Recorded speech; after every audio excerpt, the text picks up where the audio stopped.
প্রেমের বিচ্ছেদ মানেই কি শুধু দেবদাস হয়ে ঘুরে বেড়ানো, কিংবা সব ভুলে নতুন জীবন শুরু করা? সবার ক্ষেত্রে এই গল্পটা এমন সহজ হয় না, বিশেষ করে যখন দীর্ঘদিনের বিশ্বাস ভেঙে প্রেমিক অন্য কাউকে জীবন সঙ্গিনী হিসেবে বেছে নেন। সম্প্রতি এমনই এক প্রতিহিংসার নজির গড়লেন এক তরুণী, যার কাণ্ড দেখে রীতিমতো ধাক্কা খেয়েছেন নেট দুনিয়ার মানুষ।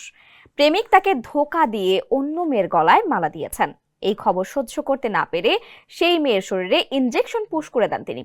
শুরুতে সবাই ভেবেছিল এটি হয়তো কোনো প্রাণঘাতী বিষ, কিন্তু সত্যটা যখন সামনে এলো তখন সবার চোখ কপালে ওঠার দশা। স্যান্ডেলিনা সো, রূপচর্চায় আভিজাত্য।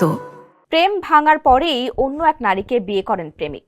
এ নিয়ে রাগে প্রেমিকের স্ত্রীর শরীরে এইচআইভির ইনজেকশন দিয়েছেন বোয়া বসুন্ধরা নামে এক তরুণী। গেল ৯ জানুয়ারি এ ঘটনাটি ঘটে ভারতের অন্ধ্রপ্রদেশের কুর্নুলে। জানা গেছে, একটি বেসরকারি হাসপাতালে নার্স হিসেবে কর্মরত জ্যোতির সাহায্য নিয়েই এইচআইভি আক্রান্ত এক মহিলার রক্ত জোগাড় করেছিলেন বসুন্ধরা। পরে সেই রক্তই তিনি প্রেমিকের স্ত্রীর শরীরে প্রবেশ করিয়েছেন। শুধু তাই নয়, ইনজেকশন দেওয়ার প্রেক্ষাপটও তৈরি করেছিলেন বসুন্ধরা। পরিকল্পনা করে প্রথমে সড়ক দুর্ঘটনার কবলে ফেলেছিলেন প্রেমিকের স্ত্রীকে, তারপর সুযোগ বুঝে ইনজেকশন দেন।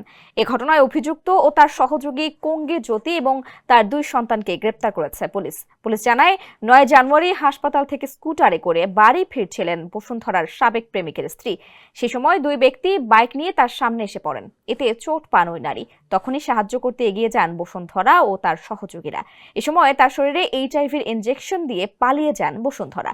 বিষয়টি বুঝতে পেরে তিনি তার চিকিৎসক স্বামীকে ফোন করেন। পরে তার স্বামী অভিযোগ করলে 4 জনকে গ্রেপ্তার করে পুলিশ।